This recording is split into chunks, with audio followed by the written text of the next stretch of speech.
Hi, I'm Gloria Lonsdale, and this is my presentation on the inadequate prevention of nuclear proliferation. Nope, now you gotta use them. Okay, so an overview of what I'm about to talk about. What is a nuclear weapon and how it operates at a very basic level. The capabilities of nuclear weapons and why we need to control their production. What restraints are currently in place to limit these productions and limit the access to nuclear weapons in general, and why the current methods for prevention are not enough. What do I mean by a nuclear weapon? Well, a nuclear weapon is an explosive device that obtains a large amount of energy from a very small amount of matter through the nuclear reaction of fission and sometimes fission and fusion together. Okay, so nuclear weapons for dummies. The incredible amount of energy produces penetrating radiation. Surrounding material after the blast, air, water, rocks, all that stuff, is immediately heated until it's at thermal equilibrium with the actual explosive, and then those materials become vaporized, causing the rapid expansion of the blast. The thermal radiation is what causes the giant mushroom cloud, and the kinetic energy from the blast produces the shock wave that you feel afterwards. Okay, so this is the power of what a bomb can do. This is the biggest bomb ever created.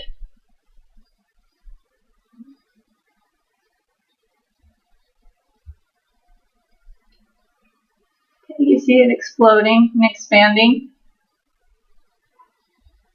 And then you should see a mushroom here in a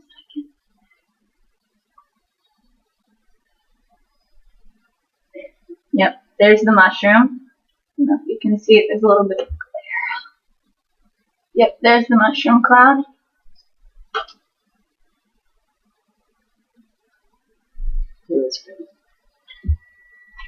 Okay. So I just wanted to show you that. That's the largest bomb ever detonated. Okay, so what's so bad about them? So I have this little cartoon over here, and each one of these little red boxes is 1 kiloton. That's equivalent to 1,000 little TNT bombs. So little boy that was dropped on Hiroshima, that was 15 kilotons, and that's this line right here. Fat man dropped on Nagasaki, that's this line that's a little bit bigger. The bomb I just showed you is right here. So comparatively, it is hugely bigger than the other one. Little Boy and Fat Man both leveled 2 Japanese cities within seconds, killing hundreds of thousands. Tsar Bomba is over 3,000 times the size of Little Boy, and the most powerful nuclear bomb ever detonated. Its mushroom cloud was over 8 times the size of Mount Everest. It broke windows all the way in Finland and Norway, and the fireball that came from it has the capability to produce third-degree burns in people over 62 miles away. Needless to say, these bombs are extremely, extremely lethal. The current regulations that exist today, there are 16 treaties that limit the production and use of nuclear weapons. Testing in the ocean, in outer space is prohibited, also in the atmosphere. The Nuclear Non-Proliferation Treaty, it involved the 5 nuclear states that were said to have nuclear weapons, and that includes the United States, Russia, China, France, and the United Kingdom. And they are not to exchange any weapons or any technology to make weapons with any other states, and they must eventually disarm all nuclear weapons that they had created. Also, as part of the 16 treaties, multiple ones of those were region-specific. So the regions of Antarctica, Latin America, and the Caribbean, South Pacific, Southeast Asia, Africa, the United States, the former Soviet Union, and Central Asia all banned the development and storage of nukes.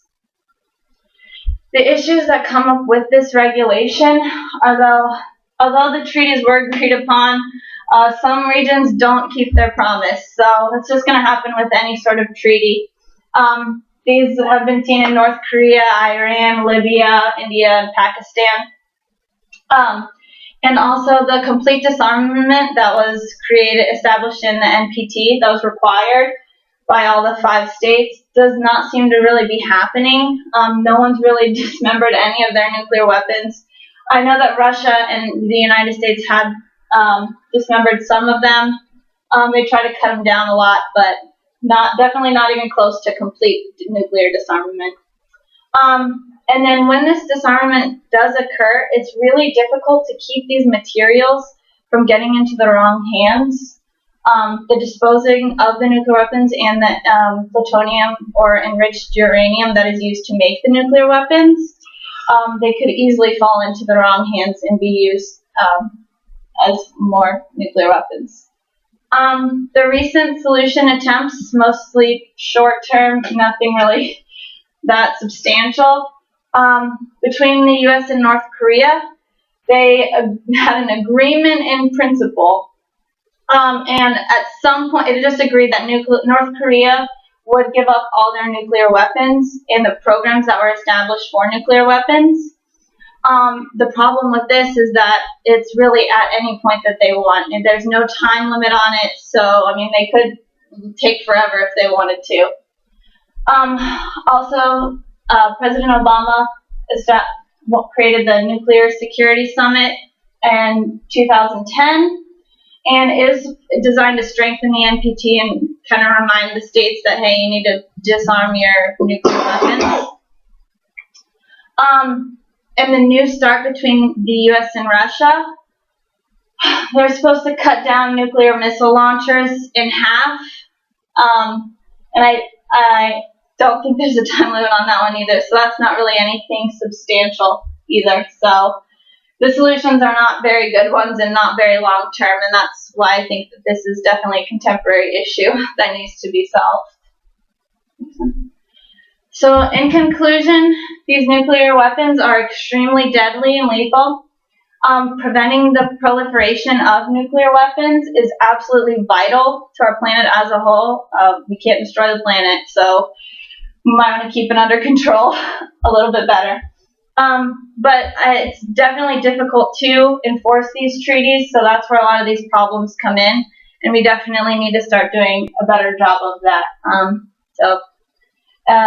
Thank you. Oh wait, the next one is my references, in case you need that. Here's all my sources, in case you need that or can read it. Thank you for your time. 8:02.